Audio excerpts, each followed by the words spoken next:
Cette étude de cas illustre le thème de la promotion de la santé en concentrant sur les grands déterminants de santé qui sont essentiels au plein épanouissement de la vie d'une personne.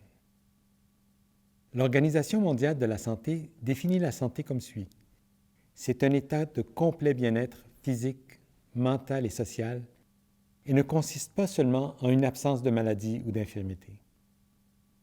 Dans sa déclaration de Jakarta en 1997, l'Organisation mondiale de la santé ajoute que la promotion de la santé est le processus qui confère aux populations les moyens d'assurer un plus grand contrôle sur leur propre santé et d'améliorer celle-ci.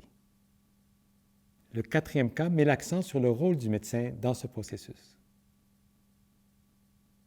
L'histoire explore des problèmes de santé qui touchent les Autochtones du Canada. Pour comprendre ces problèmes, il faut une certaine connaissance de l'histoire des interactions entre les peuples indigènes et les Européens qui ont colonisé ce continent. Nous commencerons donc par un aperçu de l'occupation coloniale européenne et ses répercussions sur la santé des Autochtones. Comme pour les autres cas, la communication entre le médecin et le patient est le thème central. Ce thème est illustré ici par des exemples d'échanges entre des médecins et leurs patients autochtones. Le second thème est l'influence des déterminants socio-économiques et sociopolitiques de la santé sur un patient et sa collectivité.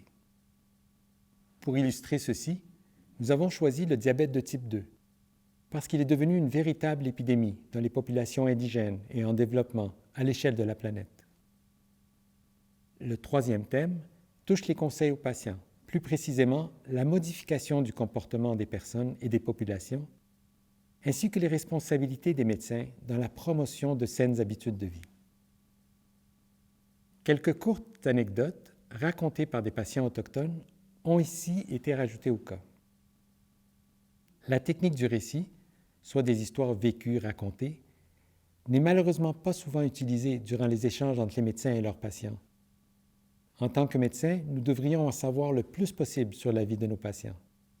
C'est un élément important, incluant pour les patients autochtones, puisque les histoires, anecdotes ou récits révèlent souvent les croyances et les valeurs des gens.